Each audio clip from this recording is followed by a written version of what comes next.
When working on pretty much anything to do with music production, I am a huge fan of anything that can improve a workflow, speed up processes, and give us better results at the end. I can think of no better company out there right now that is producing tools that accomplish all of those things I just mentioned as the fine folks at Izotope. Now, I have absolutely no affiliation with them. Anybody who's watched my channel for some time has probably seen me do little videos about some of the Izotope products that I use in my music production, but I really don't talk about them a lot, but they do have a lot to do with what I do behind the scenes. As of yesterday, I feel like they have released a real game changer. And I know, that phrase game changer is used a lot, but the way that the technology is advancing nowadays, I really truly do believe that this is a real game-changing product. You might be asking what I am talking about. Well, I am talking about their new release of their mastering software, Ozone 10. Now, before you run away and say, well, I'm not interested in mastering, that has nothing to do with me. Anybody who is into music production, whether you're using a Line 6 Helix or IK Multimedia's Amplitube or recording real guitar amps, and writing your own music and making your own productions, I'm going to tell you, keep watching because I think you might be very impressed with how this new piece of software can improve not only your workflow, but your finished product and give you a real professional sound. So without further ado, let's dive over and see what we have going on with the new Izotope Ozone 10 Advanced. All right, so here we are over in Cubase. This is what I'm going to use to do this little quote-unquote mastering session. I have a track here that I actually is from my first album that I originally recorded back in maybe 2003, 2004. It was released in 2005. I did a whole re-record of this with my good friend Marco Miniman on drums and my equally great friend Jason Henry on the bass guitar, and they did a spectacular job of this track.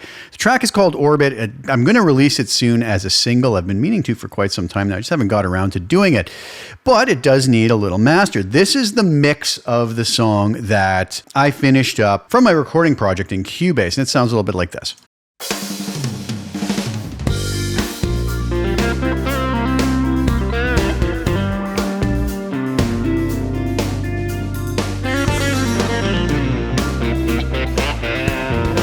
Okay, so it gives you a good idea of what kind of track we're dealing with. I really kind of like the mix, but as all mixes can use a little bit of polishing. So I'm going to come over to this track and I am going to load up an instance of the new Ozone 10 plugin from Izotope.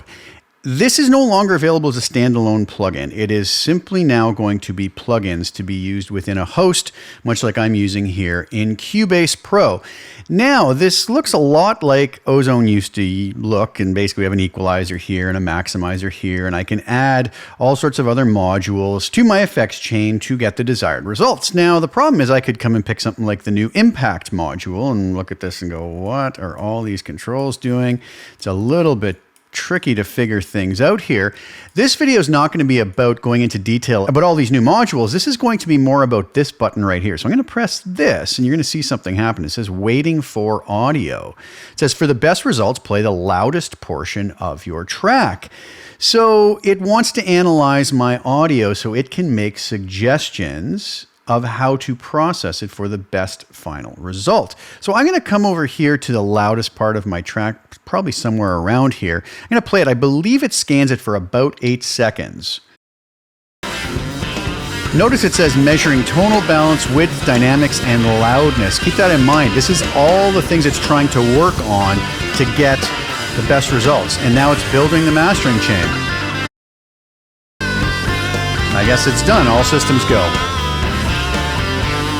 All right, so it's come up with this chain here. Now you might ask, well, what is this all about? We see up here we have EQ that we can turn on and off, a stabilizer we can turn on and off, which is another type of EQ width match. So it's trying to work on the stereo field, maybe a wider sound or a narrower sound, impact, and maximizer for the dynamics portion of it. So what it does here is it gives us targets. Now it chose the rock target. If I switch through these, you'll notice that this kind of spectrum suggestion here that they have in the frequency range changes. Now they chose rock, so they're going to try to get it so that my track kind of sort of fits closer into this. Now, if I play the track back now,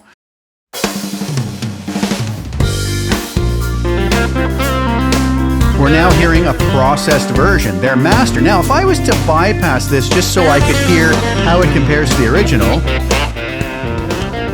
you'll notice that we get quite a drop in the overall level. That's a big problem because most of the time when we're listening to two versions of the same track and one is much louder, we're usually just going to tend to think that the louder one sounds better, quote unquote better. So there's a really great feature here. If you just come over here to this little button beside bypass, it says compensates gain automatically when bypassing individual modules or globally. So if I engage this, what it does is it still puts all the same processing that it's suggested on, including the maximizer, but after that, it just brings it down so that it matches the level of the unprocessed track. This way we can listen back and forth between the two and really hear what the processing is doing and make better decisions, not just based off of the fact we're hearing one louder. So let's go back and listen to this, and I will go from the bypass state, the unprocessed sound, to the processed and back and forth.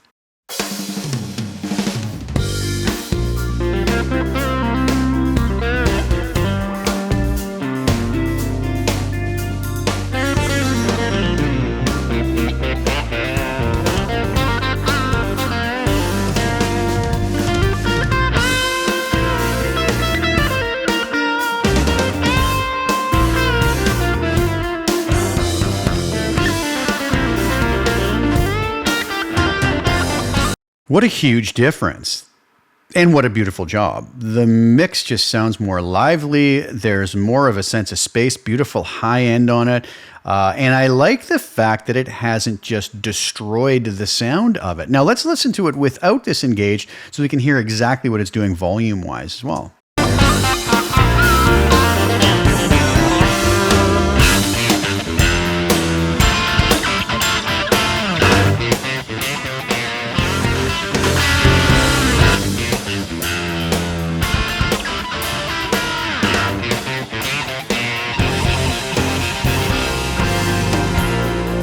So really nice job. Now, what I can also do is I can go through all of the different targets and change it to match different styles of music. I think rock is suitable, but let's just see what that does.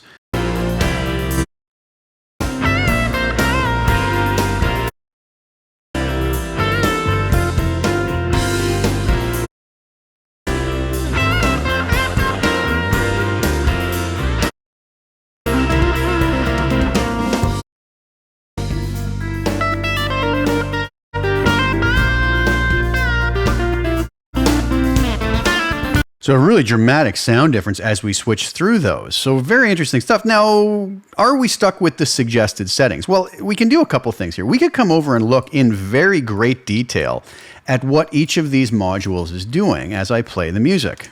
There's our EQ curve it's applying. Here's the settings on the impact module. Settings on imager. The dynamic EQ at work.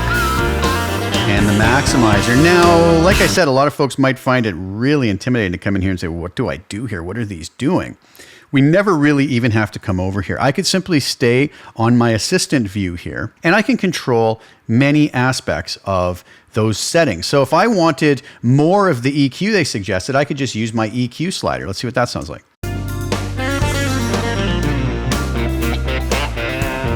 There's some more crisp high end come in there.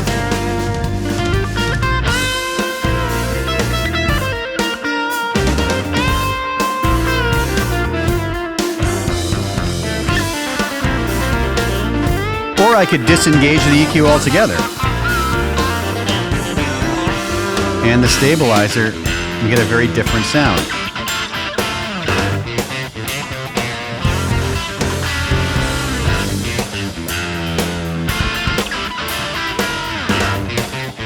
I could do similar things with the width match as well, with the impact control and with the maximizer. Let's say I find their suggested settings just too loud.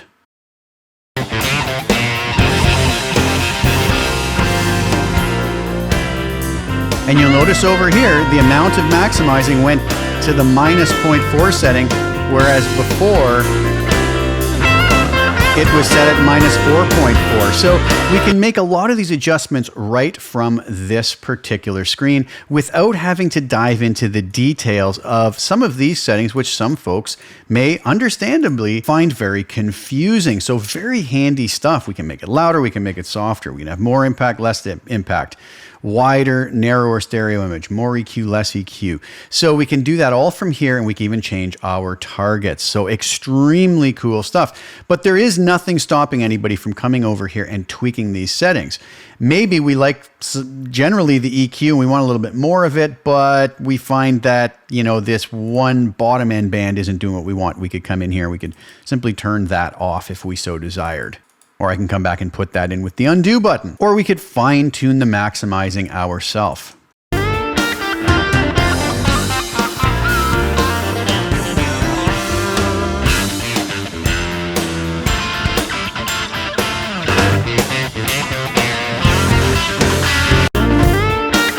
So you can hear how much of a difference this can make just with one simple pass. And again, let's listen to the A/B versions of what it originally suggested.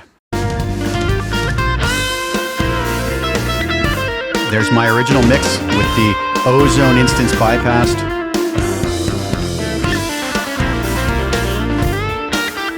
Very, very happy with that. But here's one of the coolest features. What if we wanted to get this sounding maybe closer to one of our favorite songs or a professional production that we really enjoy?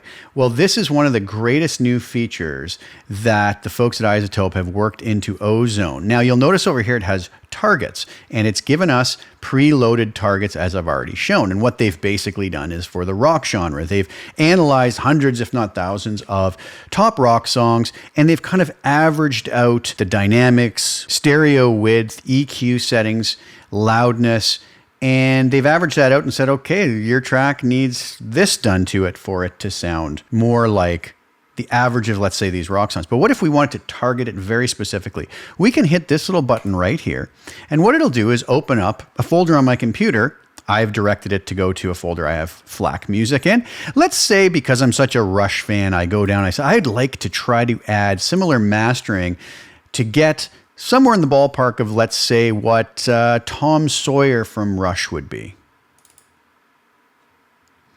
What it does is it's going to build a mastering chain to take the analysis it did on my original track. So you notice now it's analyzed my track and it's making suggestions to get it in that ballpark of the sound of Tom Sawyer from the classic Rush album, Moving Pictures. You notice how narrow this band is. So let's take a listen to this. I'm going to take off the volume compensation for now. Let's listen and we see what this has done.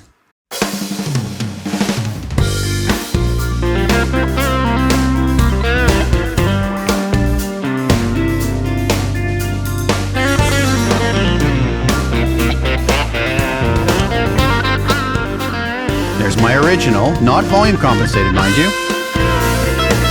Now let's volume compensate to see how this has altered the tone of my track.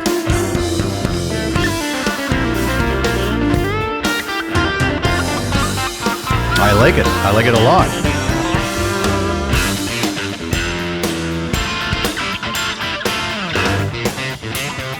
Now I could come over here to the maximizer and decide if it's doing too much of that.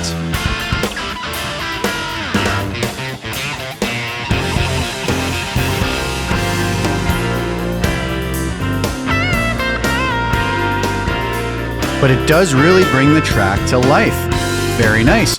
But the beauty of this too is I can not just stop there, I can come to other songs and load them in as well. And it doesn't get rid of my previous selection. I'm a huge fan of the band Big Wreck. I love the production on their Albatross album, and a favorite of mine is Your Glass Room. Let's throw that in there. And it's going to build a mastering chain trying to get the analysis from what it did with my original track and kind of bake it into this particular preset. Now you'll see this whole spectrum analysis has changed. Let's see how loud this is. I'm guessing it might be a little louder. You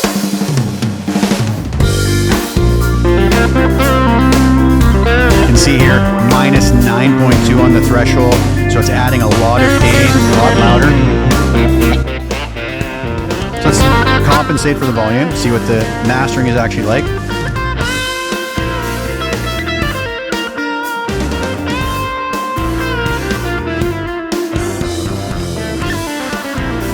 A little bit of a darker tone to it overall. But then I can also compare that to my Rush moving picture setting. Hear a dramatic difference.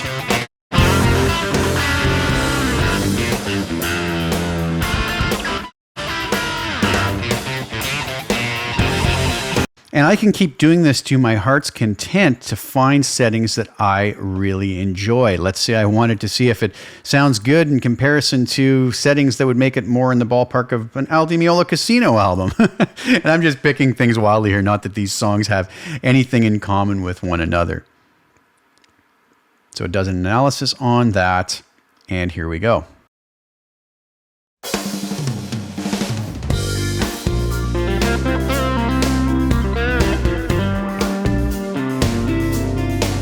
Very nice, very subtle, but it works nicely.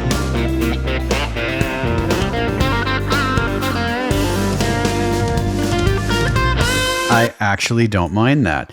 Another favorite production of mine would be something, let's say, from the amazing Peter Gabriel. We'll go to his Us album, Come Talk to Me. Again, very different from my track, but just curious to see how this works out for this particular situation. And there we have it.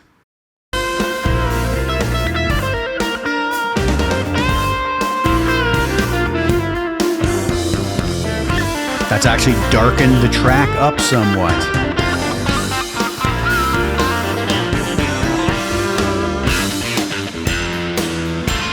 And then we can always go back and even compare these to the suggested targets that are built into Ozone that come from the fine folks at Izotope.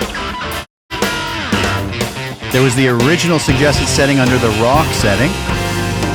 Compare that to, say, Moving Pictures, Tom Sawyer.